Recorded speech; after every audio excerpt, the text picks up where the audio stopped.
सब पर अगर बोला जाए तो कई कई घंटे लगेंगे।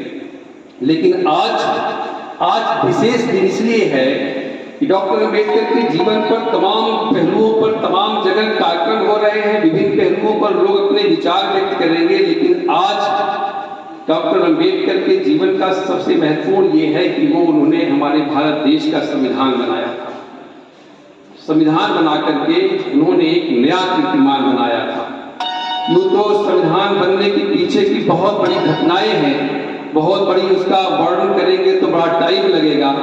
लेकिन संविधान बन करके तैयार हुआ, तैयार होने के बाद इस देश में जो बदलाव आया, उस बदलाव का कारण था कि आज शिवानी मैम जज बनकर के बैठी हैं, माननीय पवन सिंह जी साहब तहसीलदार बन करके बैठे हैं, माननीय प्रभात जी राजस्व अधिकारी बन करके बैठे हैं, भारद्वाज जी हैं, ये वकील साहब बन करके बैठे हैं। और उस घटना के पीछे जो सामाजिक पहलू है उसको मैं आज बहुत ज़्यादा चिंतन नहीं करूँगा, बहुत ज़्यादा आपसे बात नहीं करूँगा।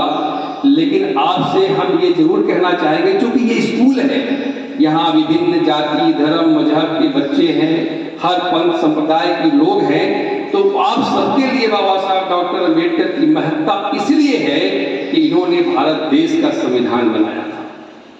उस संविधान पर मैं थोड़ी सी बस चर्चा कर दूं, ये कि भारत देश का जो संविधान है वो इस देश की आत्मा है, मस्तिष्क। जैसे शरीर बिना मस्तिष्क के संचालित नहीं होता, उसी तरीके से देश भी बिना संविधान के संचालित नहीं हो सकता। इसीलिए संविधान कितना महत्वपूर्ण है देश के लिए, ये आप लोग इसके महत्व को समझिए। उस महत्वपूर्ण चीज को बनाने वाले डॉक्टर बाबा साहब अम्बेडकर। आप लोग चूंकि अभी विद्यार्थी हैं, आपको कंपटीशन देना है, आगे बढ़ना है, इसलिए जो एक लहजा भाषणबाजी का है उससे विरत होकर के मैं आपसे बताना चाहता हूं, ताकि आपको जानकारी रहे कि 9 दिसंबर 1946 को संविधान सभा की प्रथम बैठक हुई थी। उसके बाद तमाम बैठकें हुई। उन बैठकों के बाद 2 वर्ष 11 माह 18 दिन में आपका भारत देश का संविधान बन करके तैयार हुआ।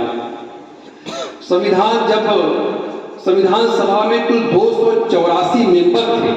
उन 284 मेंबरों के बीच में जब बैठक होती थी, तब तक डॉक्टर अम्बेडकर का उन सदस्यों से बहुत तर्क होता था। बहुत यूं कहें कि तर्क शक्ति के बल पर और जुनून तर्क के कारण उन्होंने तमाम संविधान में ऐसे प्राविधान कर दिए जो समाज के छोटे से तबके से लेकर के तमाम दलित शोषित पददलित के हक अधिकार को उन्होंने दिलाया। इसीलिए बाबा साहब डॉक्टर अम्बेडकर को मसीहा कहा जाता है छोटे तबकों का। बाबा साहब डॉक्टर अम्बेडकर संविधान की प्रारूप समिति के अध्यक्ष थे। ये आप सभी लोगों को जानने की जरूरत है। संविधान सभा के अस्थायी अध्यक्ष सच्चिदानंद सिन्हा थे, बाद में अस्थायी अध्यक्ष के रूप में डॉक्टर राजेंद्र प्रसाद जी हुए। जब भी कभी आप कंफ्यूज मत होइएगा, संविधान सभा के अध्यक्ष हमारे देश के प्रथम राष्ट्रपति डॉक्टर राजेंद्र प्रसाद जी थे, और संविधान सभा की जो ड्राफ्टिंग कमेटी होती है, जो प्रारूप समिति होती, जो संविधान को बनाने का काम करता है, उसके अध्यक्ष डॉक्टर अम्बेडकर थे। उनमें भी 7 सदस्य थे। डॉक्टर अम्बेडकर चेयरमैन थे, डॉक्टर जी.एन. आयंगर थे, डॉक्टर जी.एन. आयंगर थे, के.एम. मुंशी थे, मोहम्मद सैयद सादुल्ला थे, डी.पी. खेतान थे, और टी.टी. कृष्णाचारी थे, और एक मेहता जी थे कोई थे। कुल 7 मेंबर थे ड्राफ्टिंग कमेटी के। एक मेंबर चले गए, अमेरिका बस गए, एक की मृत्यु हो गई, एक की तबीयत खराब हो गई, और एक दो जो बच्चे थे उनकी कोई बहुत खास रुचि नहीं थी संविधान में, बस वो संविधान की ड्राफ्टिंग कमेटी के मेंबर हो गए। यानी ले दे करके डॉक्टर अम्बेडकर को ही पूरी मेहनत करनी पड़ी थी संविधान को बनाने के लिए। इसीलिए उन्हें फादर ऑफ द कॉन्स्टिट्यूशन कहा जाता है कि प्रैक्टिकल रूप से भी डॉक्टर अम्बेडकर चेयरमैन होने के साथ ही साथ वो अकेले ही पूरे संविधान का ड्राफ्ट तैयार किए थे। इसीलिए उन्हें फादर ऑफ द कॉन्स्टिट्यूशन कहा जाता है। वो संविधान के पितामह कहा जाता है, संविधान का निर्माता कहा जाता है। और पूरा देश ही नहीं, आज पूरी दुनिया के लिए हर जगह डॉक्टर अम्बेडकर की जयंती मनाई जाती है। जैसे त्योहार होता है, हर व्यक्ति के जीवन में हर धर्म के लोग त्योहार मनाते। हिंदू है तो अपना ईद, जो हिंदू है तो अपना होली मनाएगा, दीपावली मनाएगा, दशहरा मनाएगा। मुसलमान है तो अपना ईद मनाएगा, और ईसाई है तो अपना क्रिश्चियन का त्योहार, यानी हर धर्म के लोग अपना अपना त्योहार मनाते हैं। लेकिन जो भारतीय होता है वह अपना राष्ट्रीय त्योहार खुशी उल्लास के साथ मनाता है।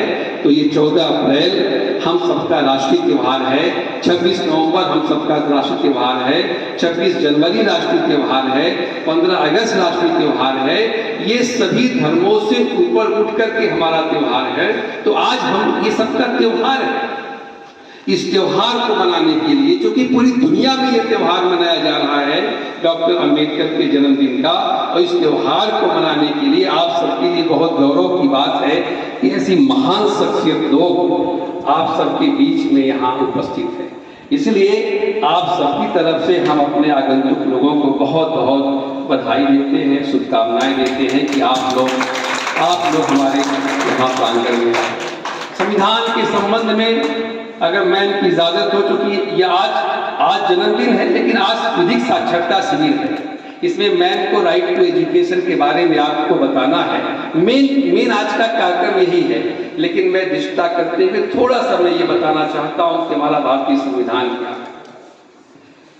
अब व्यवहारिक पहलू में ये कहना चाहता हूं कि अगर आप गीता पढ़ लेंगे, गीता पढ़ करके तो आप एक अच्छे हिंदू बन जाएंगे, कुरान पढ़ेंगे तो आप एक अच्छे मुसलमान हो जाएंगे, बाइबल पढ़ करके आप एक अच्छे ईसाई बन सकते हैं।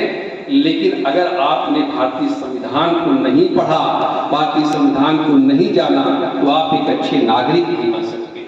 इसलिए अच्छा नागरिक बनने के लिए आपको गीता, कुरान, बाइबल के साथ ही साथ प्राथमिकता के तौर पर भारतीय संविधान को जानना पड़ेगा।